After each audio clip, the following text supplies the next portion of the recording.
I'm gonna show you how to blur your footage in Premiere Pro, and then at the very end, I'll show you some creative ways that you can use it to level up your videos. To blur your video in Premiere Pro, you need to add an effect to a specific clip.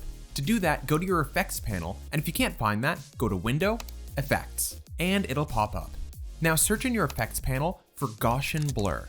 There's a lot of different blur effects, but this one is a really great default. Drag and drop it onto the clip that you want to add the blur to, and now when you highlight your clip, you can go up to the Effect Controls panel where you can increase the amount of blur here. Increasing the value will make your clip more blurry. But now that you know how to do this, what are some reasons that you'd actually want to use this effect? Well, if you wanted to add text to your scene, but it feels like the text and the footage are competing with each other, adding a blur effect to your footage underneath your text will help the text to stand out more while still keeping the motion of the shot. Another example is that if you wanted to animate something into frame, it might look a little bit unprofessional just popping up like this. So you can keyframe your blur effect by clicking this stopwatch here, and it'll make a keyframe that starts at 0. Then if you move your playhead forward to a specific point and increase the value to something like 70 by the time your animation starts, you'll draw the focus to the thing that's actually animating into frame.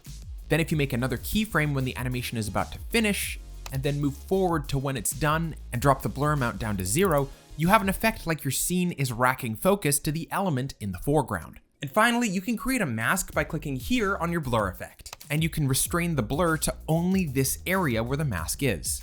Place it in front of your character or subject's face, and you can increase the amount of feather here, or physically on the mask by pulling this pull tab to create this hidden identity face blur style effect. But what's even better is that you can actually press these buttons down here to track forwards or backwards through your scene, and Premiere Pro will automatically track your mask to follow the face of your subject to keep their identity a secret. But we can take this another step further because we can use everything that we just learned in reverse to not just hide our subject's face, but highlight it. By clicking the invert button down here, you can make everything except your subject's face blurry. Drop down the amount of blur so that it's way more subtle, and then increase the amount of feather even more, and now you have an effect where you're subtly drawing more attention to the subject in your shot. If you found this video helpful, subscribe and check out this video for even more Premiere Pro tips.